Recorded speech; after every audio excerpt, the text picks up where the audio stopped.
Good afternoon and welcome to this seminar today. I know all of you, or most of you, I think. I'm Melissa Dark. I'm a professor in computer and information technology.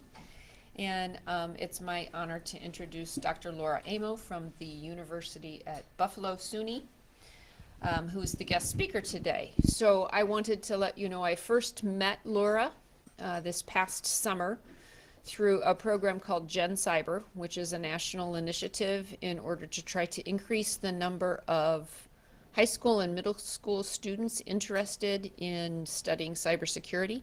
We have a pretty significant pipeline problem in the United States. We need to hire a lot of people in the workforce. Colleges and universities are producing the number of students that are coming to them, but there aren't enough coming to them to study cybersecurity. So Gen Cyber aims to address that challenge, that problem, to increase the number of students in high schools and middle schools. And it does so through a number of different camps. So one of the camps this summer was at the University at Buffalo, SUNY. And my role is to evaluate the entire Gen Cyber program and the effectiveness of it. And so I'm an external evaluator to all of the camps, and Laura worked on a very interesting internal evaluation project at her particular camp. And so she's going to share with you what she learned about gender differences in cybersecurity engagement and self-efficacy.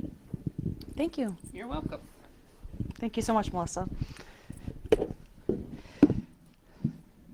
So, hello, thank you. And I've had a great time here at Purdue, and I really appreciate all the support and all the interest that everyone has shown me for the things that I've been talking about. So, as Melissa noted, at SUNY, we ran our own Gen Cyber camp, and I was sort of drawn into the project because I know a little bit about assessment, and I'm admittedly from outside of the field of cybersecurity. To that point, though, my husband is in information security, so I have a little bit of knowledge, and I was able to bounce some ideas off of him, and he gave me some input. And the running joke around the house now is that I'm his boss because I know a little bit about, I know a lot about this now, but a tad bit more about cybersecurity. So my experience in this project was really sort of, as Melissa noted, twofold. So I ran a camp, but at the same time, I really wanted to see if our camp was effective. And in order to do that, we have to be able to measure it. And before we measure anything, we really have to be able to define what it is we're measuring, to be able to then operationalize and be able to explain, that the instruments that we're using are in fact measuring the things that we're saying we're measuring.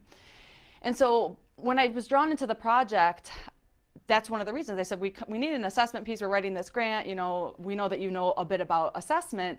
So when I came into the meeting, I asked them, well, I need to know what cybersecurity is. Can you tell me? And everybody was kind of looking around the room like, wow, that's, a really great question. And so one of the first sort of initiatives for us at the University of Buffalo and sort of the Gen Cyber program initiative overall is to really identify what the principal components of cybersecurity knowledge are. And so what I decided to do was start from scratch. And I think being an outsider from the field was a really good, actually, tool for me because I don't know much about it. And in order to be able to explain it to students, I think that's an important state. I was almost at the level of the student. So I needed to know what it is, the things that they needed to know, and sort of be brought on board in that regard. So as we know, cybersecurity is definitely an area that we need to bolster. We need to build up.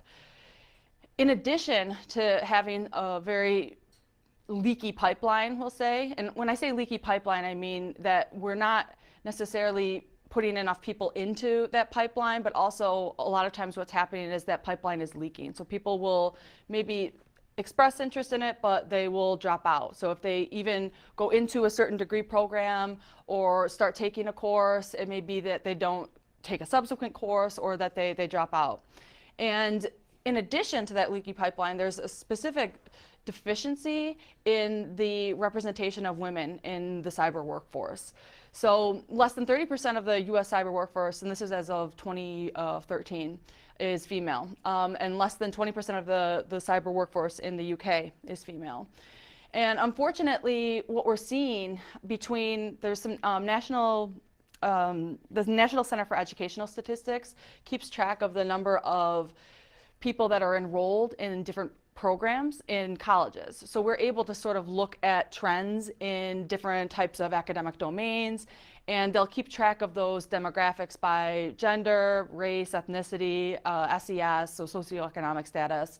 And so you're able to then see by comparing that cross-sectional data, it's not necessarily tracking the students, but by comparing the percentage of females that are in cyber intended careers in 2004 with 2008 with 2012, we see that actually the percentage of females that are pursuing those types of degrees is decreasing. So that says to me that we really need to not only start to attract more females into this field, but encourage them, support them, show them that these types of role models exist, and to really encourage that type of environment. In order to do that, a lot of times we need to create early experiences. So many of us knew what we wanted to do because we had exposure to a certain field early on. And a lot of times the courses that you take in high school are going to predict what you take in college. And a lot of times the courses that you take in high school are going to be molded by your experiences and your success in high school, but also before that. So I did a guest lecture in a course yesterday where I asked how many students had taken a computer science course in high school. And the majority of people had raised their hands. And I asked, how many have taken one in middle school or elementary school? No one, right? Unless you're not from the US, probably. So that's problematic, and it's something that we need to address. And so the Gen Cyber Initiative is not only to increase the workforce, but to also increase the diversity of the cyber workforce, and doing so early enough on in the pipeline so that students are experiencing success and they're having success and fun, enjoying it. At a very early age, so that they are able to pursue the different types of courses and structure their experiences in the forthcoming years, and what we really call in education the formative years, in order to be able to equip themselves with the skills that they'll need to succeed in not only in college but beyond. So obviously, diversity in the cyber workforce is a major initiative, and as we see with a lot of STEM disciplines, so science, technology, engineering, and mathematics, those early experiences are really important for realizing that type of diversity and encouraging those types of successes. In relation to gender disparities in cybersecurity, a lot of the research that's been done in STEM and the other STEM areas that has received a lot of acclaim has been in science and in mathematics, and we've assessed that a lot because it was part of some of the major initiative behind a lot of the national assessments. So because we rely a lot on the mathematics and the science components for some of the national assessments and international assessments, we focus a lot of our attention on those gender differences and increasing the diversity therein. And we know from that body of research that females tend to feel significantly less competent, regardless of achievement or past experiences or competency in STEM-related disciplines. So if I myself and a male counterpart, everything else being equal, have the same achievement, we've had the same experiences, if we were to gauge the self-efficacy or the extent to which I think I can be successful in that career, again, controlling for all other differences, males are significantly more likely to say, yes, I'm going to be able to succeed, I'm confident, I think I can do this.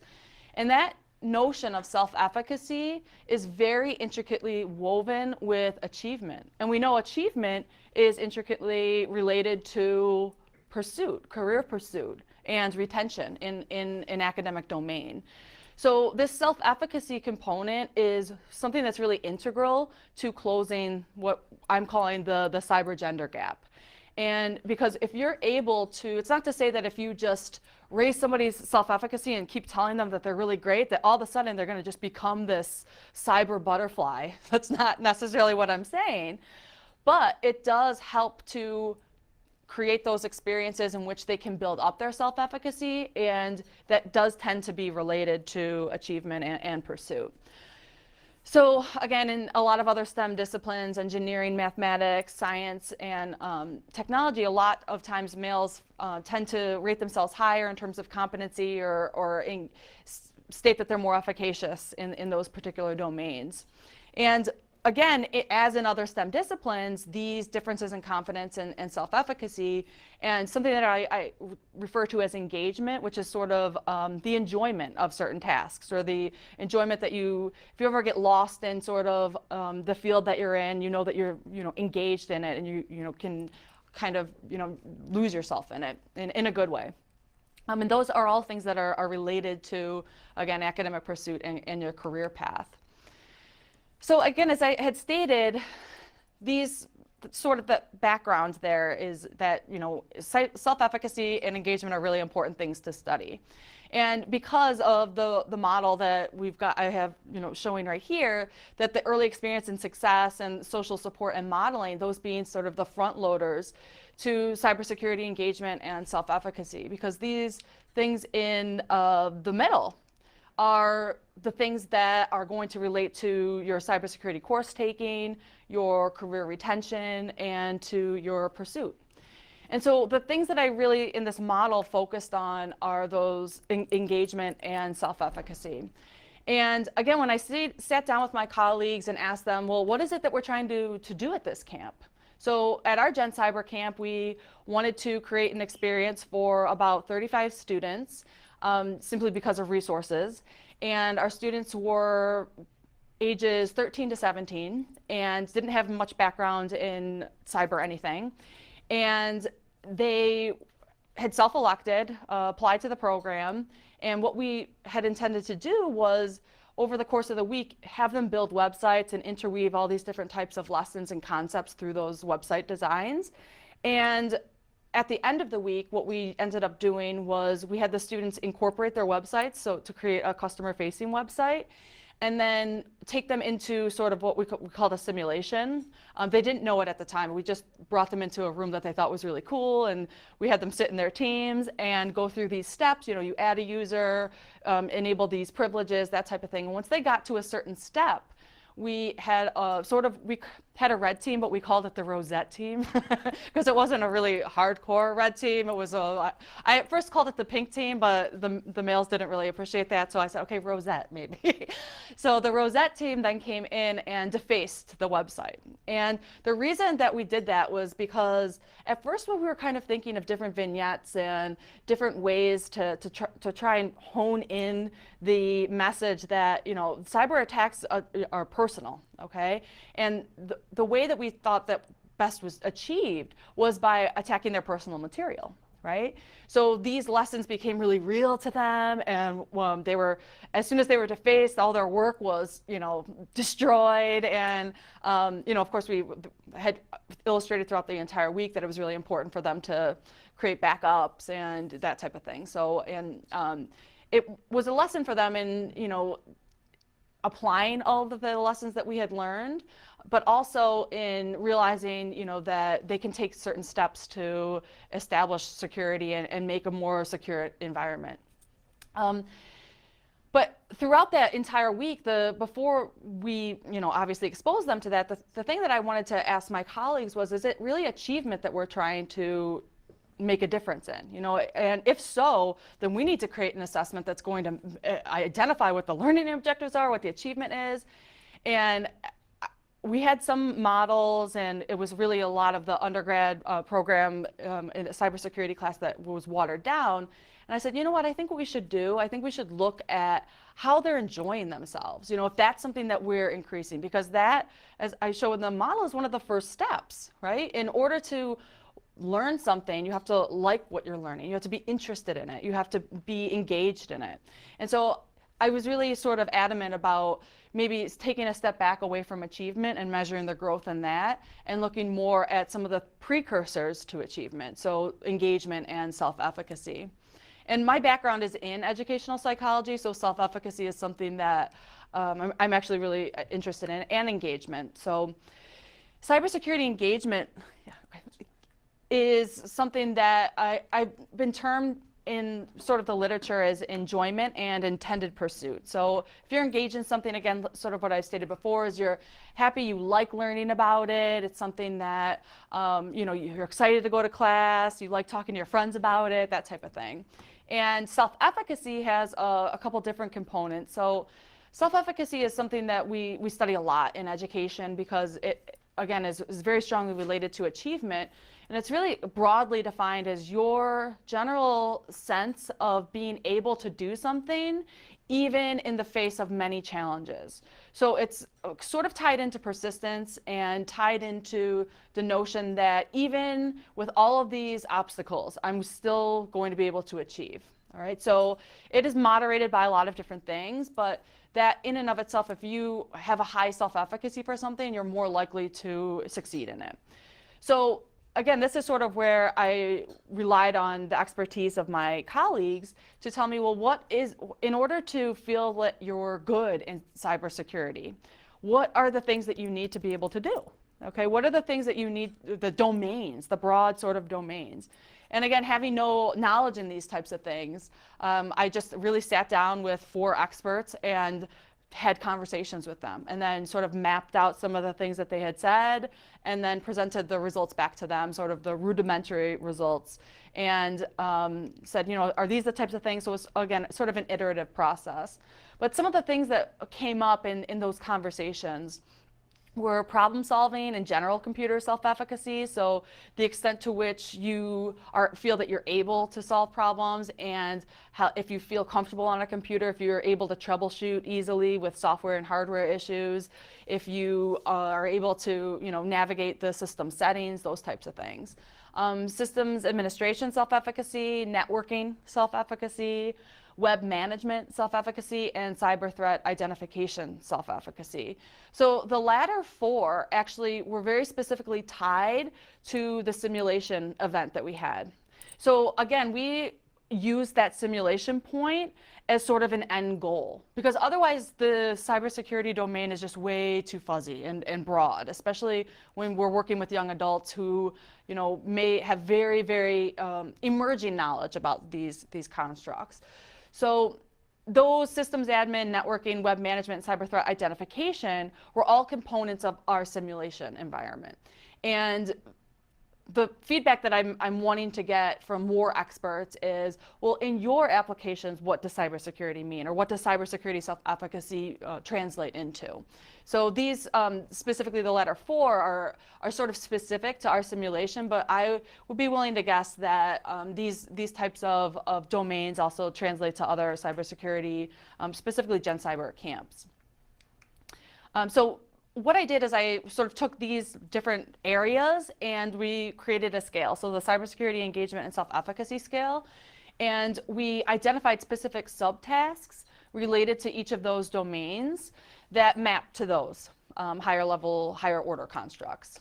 And so these are the scales, items that we created. And many of the ones from problem solving and general computer self-efficacy were adapted from existing instrumentation. So there's problem solving self-efficacy skills out there, and general computer self-efficacy skills. And so a lot of that I drew from in the literature.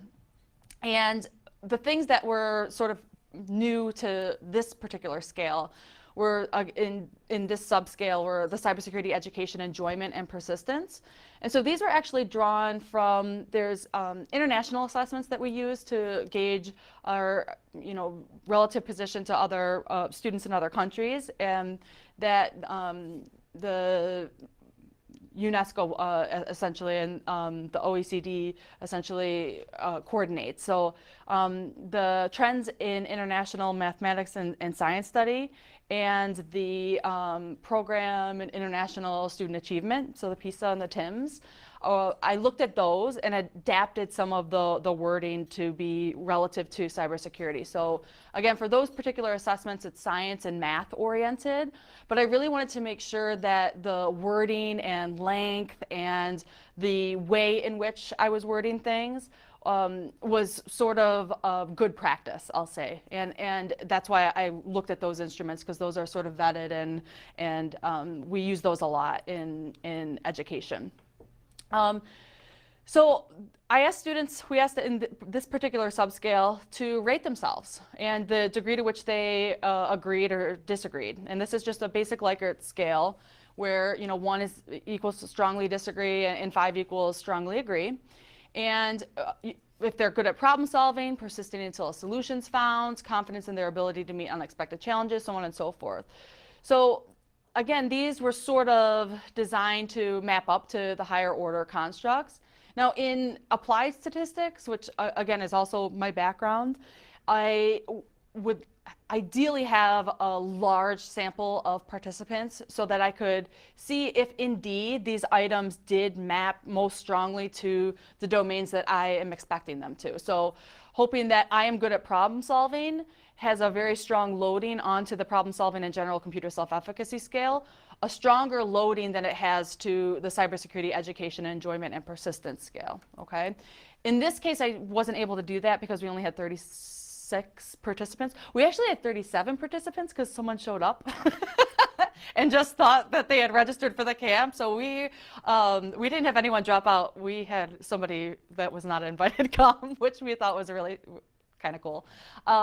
But ideally in the future, what I would do is collect more data so that we're able to establish those, perform a factor analysis essentially. So here we see the problem solving and general computer self-efficacy scale, the cybersecurity enjoyment and persistence subscale. And here I've got 2 dimensions for the other subscales. So there's 4 other subscales that pertain to that list that the map that I had showed you. So systems admin, networking, web management, and cyber threat identification.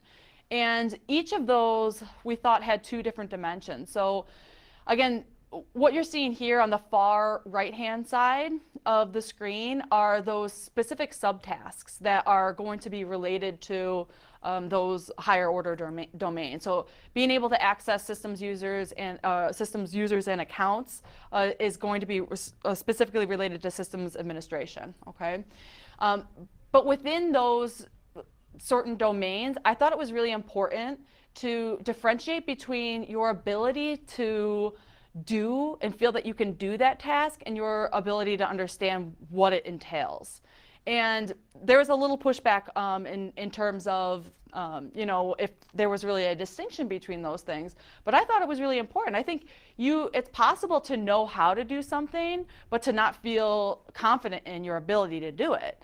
So I thought that was kind of a really important thing to differentiate between. So you'll see some redundancy in, the access systems users and accounts and in both of those, but they pertain specifically to your ability to completely understand it and your confidence in your ability to perform it, okay? So those are what we call sort of a multi-dimensional, in this case a bi-dimensional scale. So I have yet to look to see at the relationship between those 2 dimensions, but that's definitely something I'll be looking at when I get a larger pool of participants.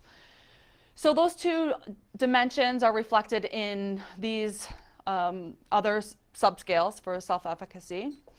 And what we ended up doing for each of these scales was measuring it at a few different time points. And what that allows us to do as camp directors, as researchers, is to determine whether or not the people that we're giving this program to, our students, our campers, are actually increasing over time. A lot of times what happens in self-efficacy research is people, particularly males, may rate themselves higher when they come into a task, into an environment. And then when they get exposed to that actual environment, what happens is self-efficacy doesn't necessarily increase, but it might actually decrease. Because what you start to understand is all of the things that you don't know. And so your efficacy actually goes down. And so sometimes you'll see some curvature in growth there, in the growth trajectory. And so that was something I had sort of anticipated, particularly because some of the students were rating them, or the campers I'll call them, rated themselves highly when they came on board. So in order to be able to do that, I had to collect data at 3 time points. So my sort of applied area of statistics is in growth modeling and multi-level modeling. So essentially what that means is that in traditional statistics, you sort of assume that your observations are all independent. But when you have those observations nested within people, they're not independent because it's coming from the same person. Some of those observations are coming from the same source. So you have to actually control for that variance or lack thereof that is at that higher level. So in order to be able to model growth efficiently, you have to have at least 3 time points. And so we got some feedback on the at the end of the week. One of the comments I asked, what did you like most? What did you like least? And one of the people had responded, "No more surveys. Stop surveying me." So that's definitely a caveat, a trade-off. But I got my data, so I didn't care about that comment. So in order to get that data, you do have to have 3 time points. And so what I've shown here is the reliability, and the reliability for the scales is actually, when I ran this, because of course, as soon as a statistician, as a researcher, as soon as you get the data, it was all digitally collected. I'm running the numbers as soon as they come in. I run back to my office, and I was so excited because essentially these are indicating that the instrumentation is pretty reliable. It's pretty good. That the items that if a person is responding high on an item and lower on another item, and they have the same ability as another person, that person has a similar pattern of how they're scoring, okay? So that's essentially what reliability is stating. And we see some fluctuation across the administration, but I'll say too that this is the Cronbach's alpha. So it's essentially each of these is an index between 0 and 1, with 1 being, a perfect reliability, which is never the case. Such that the items are sort of intercorrelating really well together. Now, there's another type of reliability in which you are trying to determine the consistency in scores across administration, and that's not the type of reliability that I wanted to look at, because my thinking was that there's going to be differences in your scaling across time. So I expected the items to not be consistently related across administrations, okay? So when you're looking at specific types of reliability, you have to make sure that you're using the right one, because the inner item, or I'm sorry, not the inner item, the time-based reliability, it was not good, because essentially what it was showing is that there's growth over time, there's fluctuation. But the internal consistency was really good. In order to make sure that my scale is I'm able to run the statistics that I want to run on it, we have to make sure that it's meeting certain assumptions, and that includes normality. And so what this is showing is a QQ plot that is essentially plotting. We want it to sort of show that 45-degree angle. And in this case, again, it didn't. This is specific to the overall z-scores. So again, the z-scores are where you are standardizing all the scores on the scale to have a mean of 0 and a standard deviation of 1. And what that allows us to do is put it into terms. So if we create z-scores for all these different subscales, they're all on that same scale, okay? Because they all have different item numbers, and the sums or the averages are going to be different across all of those scales. So what z-scores do is they standardize it. And anytime you see a standardized score, usually what we're talking about is a z-score with a mean of 0 and a standard deviation of 1. And so this is a plot of those overall z-scores. At one administration, I think it was the post-simulation administration. And again, good results showing that I have pretty good normal. I can go ahead and run the statistics that I want to run because I have met the assumption of normality. The next thing that I did is I looked at the distribution by gender across administration. And so you'll see here that the girls are in the blue and the males are in the green. And essentially these are the overall Z-scores. And you're able to see these are what we call box and whisker plots, where you have sort of the interquartile range. So the meat or the majority of the data is going to be in those boxes. The whiskers extend out to the range of the data, and those little dots are essentially statistical outliers. Okay, so it shows some distribution. We're also seeing, though, this is where I first started to think about, oh, wow, I'm seeing some gender differences, right? They're at baseline, so again, upon entry into our camp, girls are significantly lower, and they're much more homogenous in terms of their scoring. Okay, I'll say with a caveat too that we only had 10 females and we had 24 males, but that actually we were really proud of that because it was 30% of our camp. But that is definitely a limitation, and you know, the results should be interpreted, you know, with that in mind. But again, what we're seeing here is that there's some differences across males and females, but we're also seeing some upward trends across time.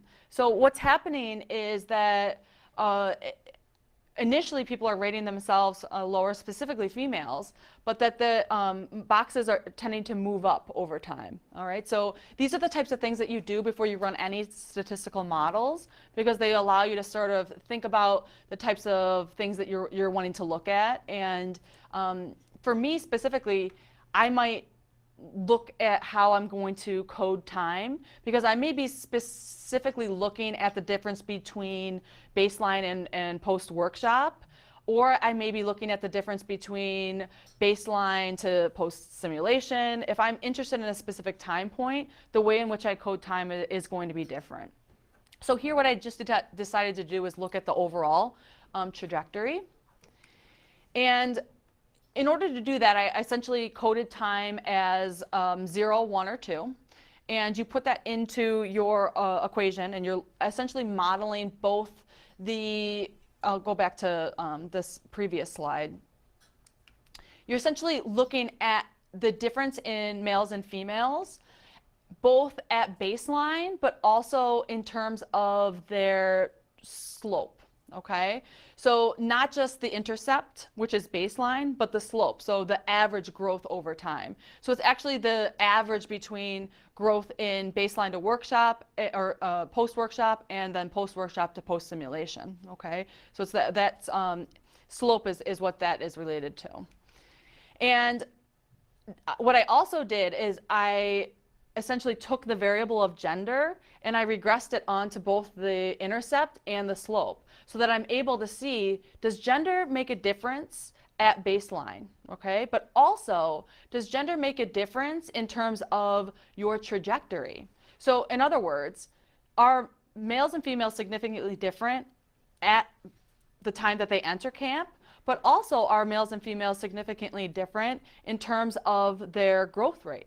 Okay, so what tends to happen a lot of times in educational research where you're looking at growth is that because in this case males were significantly higher than females, then there's less room for them to grow, right? So something that you have to account for in the model is actually where they start, and that's what we call a latent growth model. And when you essentially model the intercept as a predictor of slope, you have to look and see if that is statistically significant. If it is, then you have to make sure that you are including it in your model, and you're making sure that you have adjusted essentially for that ceiling, or in this case ceiling, but sometimes a floor effect. In all of the cases, that wasn't there was no significant intercept as a predictor of the slope. So, but these essentially are latent growth models. What we did see, and I'll just point out just broadly some of the results, is, so model 1, I just modeled the time, okay? So model 1 is just looking at time. It's the average growth across time. So on average, the way that we can read this, because I standardized the scores, and we know that time was coded such at 0 to 1 and then 1 to 2, that an increase of 1 time point was associated with a 0.667 standard deviation increase over time in the overall Z-score, okay, on the scale. And my next question, which is, you know, really great, because that's what we had wanted. We wanted to show that there was growth over time. But the thing that I was actually really interested in was looking to see if, when we're modeling that slope, if there was a difference between gender or males and females, so a gender effect. And that was what I essentially tested in Model 2. So in Model 2, you'll see that I regressed gender both on the intercept in that top part, but also on time. So in this beta 1.1 that you see at the bottom here, and the beta that's associated with it, that negative 0.356, essentially what that means is that on average, there was growth over time, but being a male was associated with a 0.356 standard deviation decrease in the slope, okay? So, and that's actually after controlling for gender, the gender effect that we're seeing initially at baseline, and controlling also for where they started. So essentially what that's saying is that males are starting higher. They are rating themselves as significantly higher on the scale initially, but that the growth rate of the females is significantly higher than the males. And the reason that this beta is negative is because males were coded as 1 and females are coded as 0. So that's what we call a dummy code. And it's oftentimes what we do to dichotomize. Even if you have a continuous variable, sometimes you'll dichotomize it to kind of look at group effects. But in this case, if I were to switch it and code females as 1 and males as 0, then that gender effect in this model would be positive. Okay, so it's just the way in which the data were coded. So visually, this is what it looked like. And so again, what you're seeing here is males in the green and females as the blue dots. And again, females starting significantly lower at baseline. And so again, sort of coming back to the stuff that we're talking about, they have much lower self-efficacy in all of those tasks. They are not enjoying themselves as much. A lot of the sort of anecdotal evidence I was getting is, my parents made me do this, you know. But by the end, it was, they're showing a significantly high growth in self-efficacy and engagement. So even more so, again, than the males. And that's not to say that there was no growth in the males. We see here that there's a positive trajectory.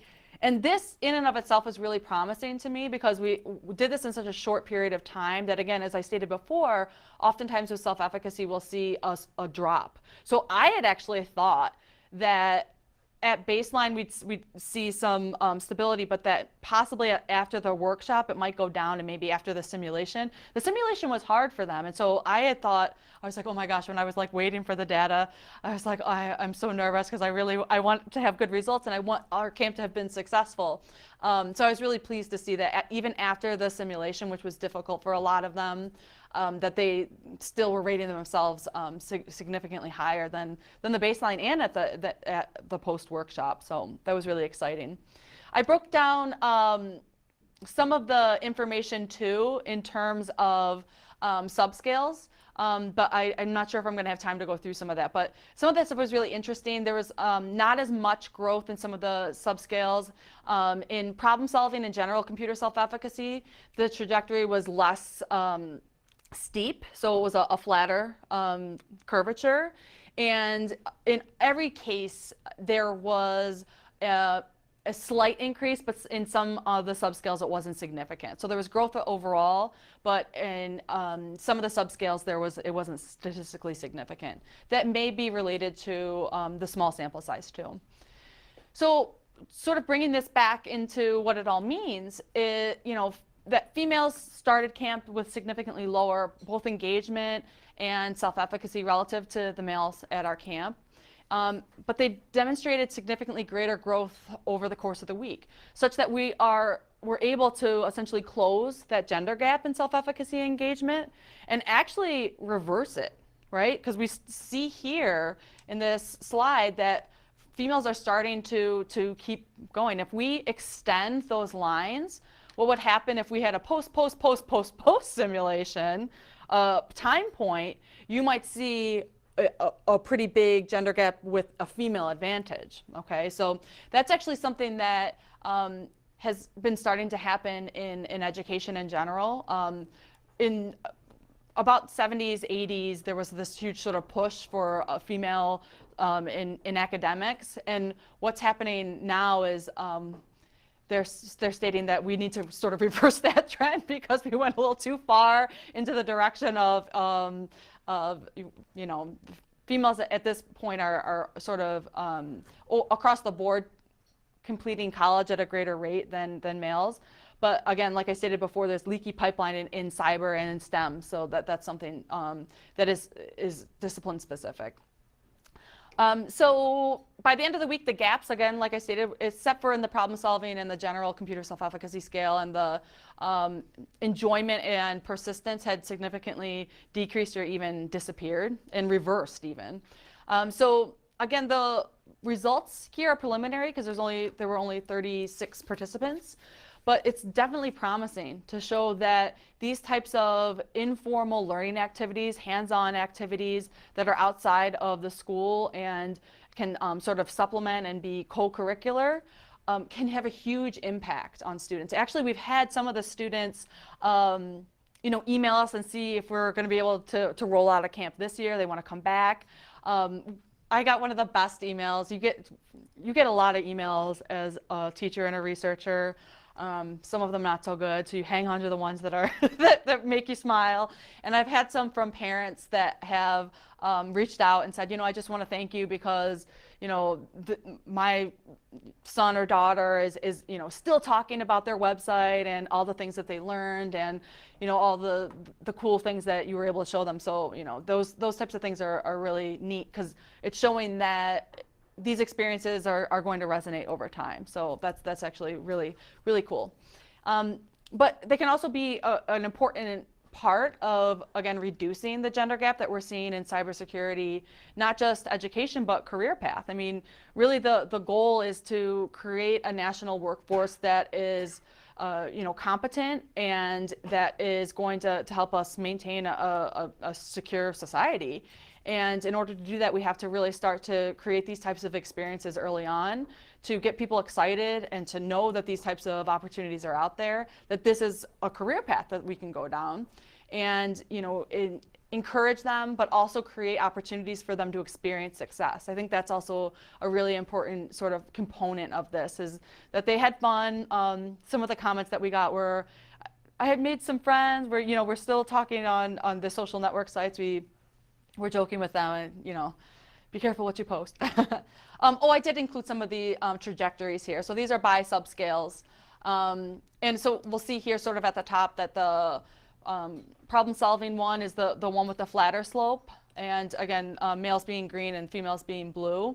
And the significant trajectory difference was actually in the networking self-efficacy and also systems administration self-efficacy and web management self-efficacy. So the girls were specifically more inclined to demonstrate growth in those areas. And I think this can actually, I'm really glad that I was able to tease these out, because it may be helpful to sort of identify the things that girls gravitate towards more relative to female or relative to males.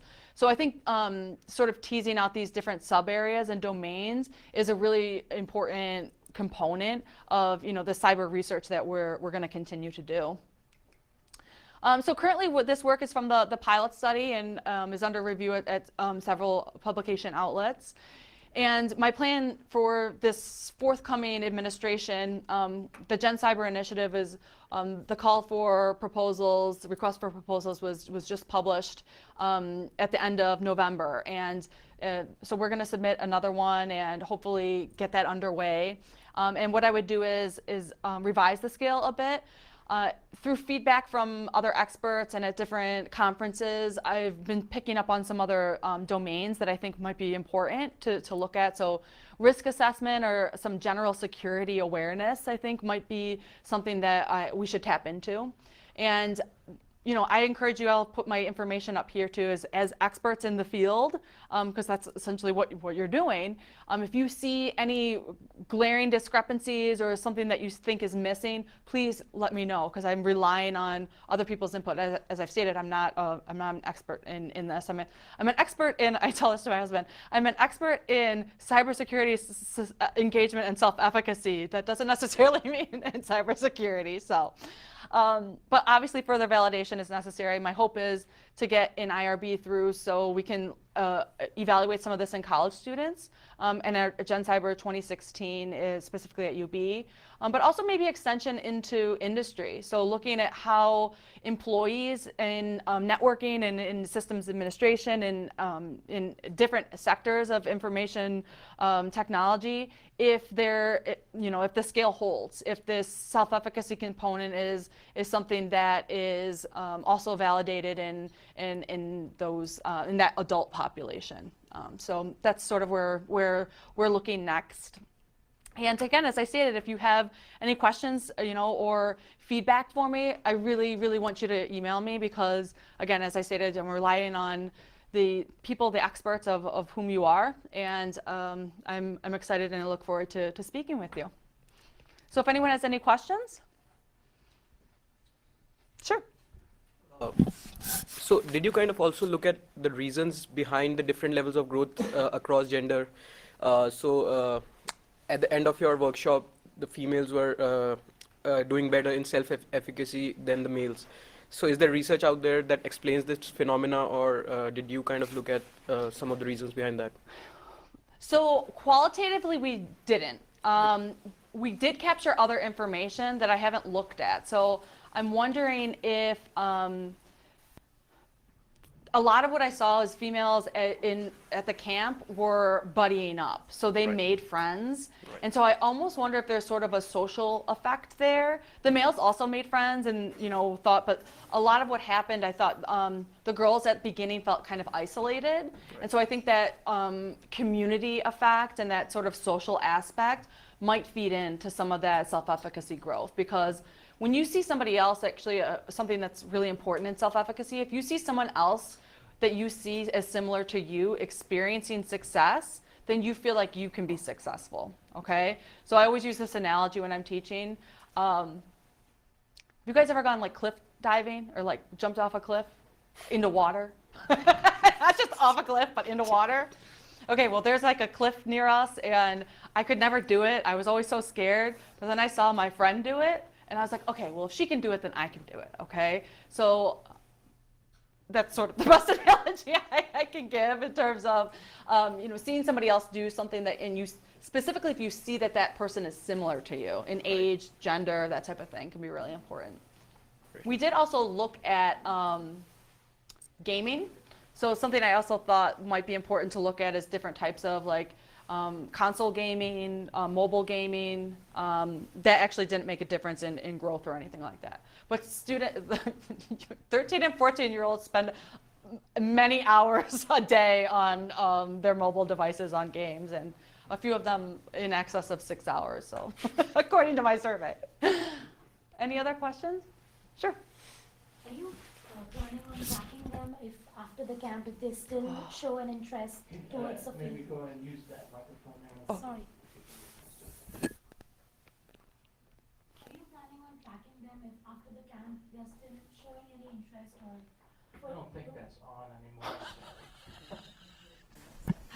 Oh, do you want me to give her this one? Is it on now? Yeah, we can hear you now. Okay. Okay. So, do you plan on, tracking those participants and see if they still have any, if they're still working on stuff they learned in the camp, or how much they've involved with the field after they left the camp? Excellent question. I know, honestly, ideally, yes, we would love to do that. The issue comes down to money.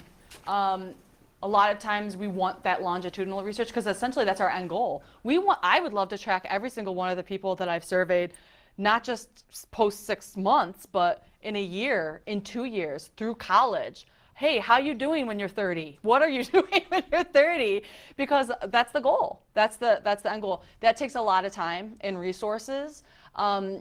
that's definitely something that, you know, we're looking at doing, is a smaller longitudinal study, and longitudinal extending beyond, you know, a couple of years. But absolutely, that's the goal.